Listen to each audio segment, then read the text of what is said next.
The Obama administration has a new regulation to encourage states to set up automatic enrollment features for private sector workers to boost their nest eggs.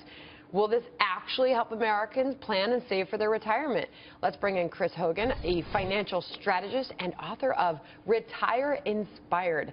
All right, Chris, so what's your take on states making this extra effort to help workers save for retirement? Will it work? Well, I think the intention is good. People need to be able to have tools to save, but the thing that concerns me is this thought that auto-enrollment is going to save the day.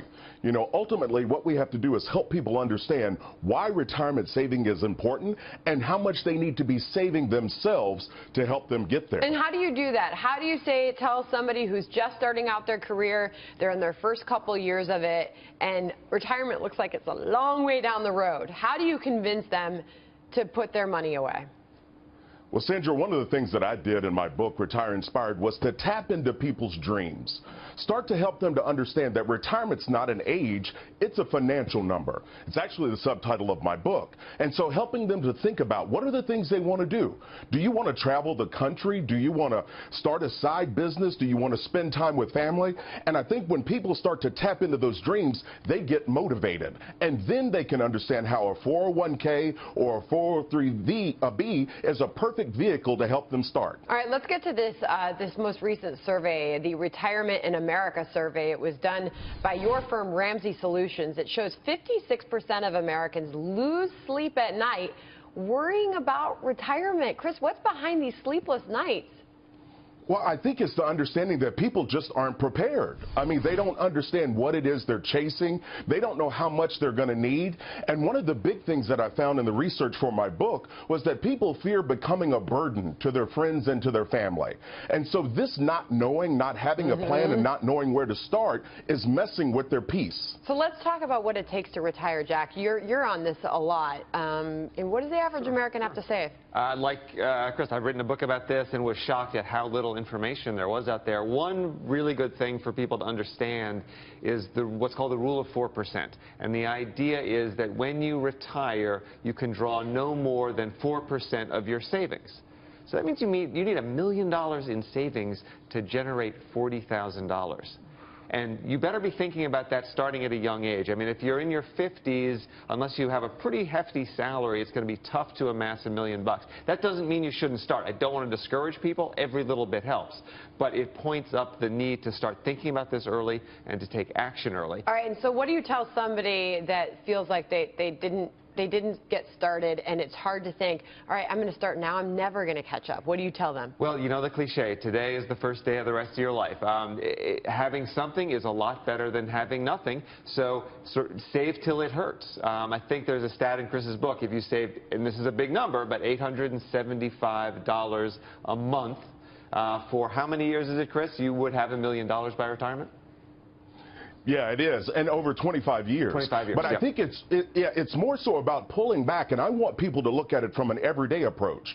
The average new car payment right now hovers around $570.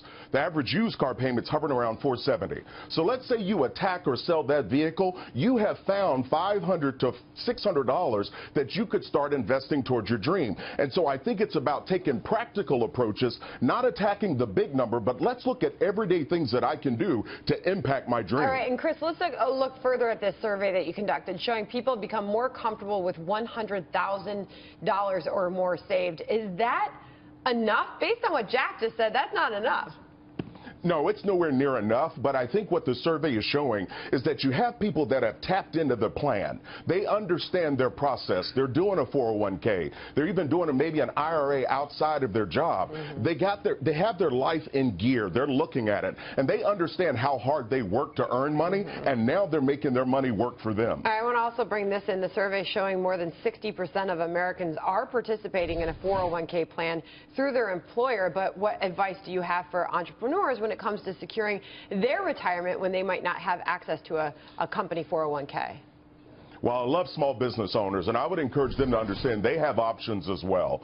There are solo 401ks. There are IRAs that they can set up and structure. So I would encourage them to sit down with their investment professional and really look at this and take those steps. You have options if you're self-employed. You even have options if your company doesn't offer an employer-sponsored retirement savings plan. So there are things that you can do to empower yourself to reach your dreams. And Chris, I just want to give Fidelity a shout out for having the worst absolute phone service ever, and they're the biggest 401k provider in this country. Because, Chris, people always talk about consult your investment professional, but that's who the people rely on these days, are people who are answering the phones at Fidelity or at Vanguard. And you know what? Fidelity really stinks to high heaven, quite frankly.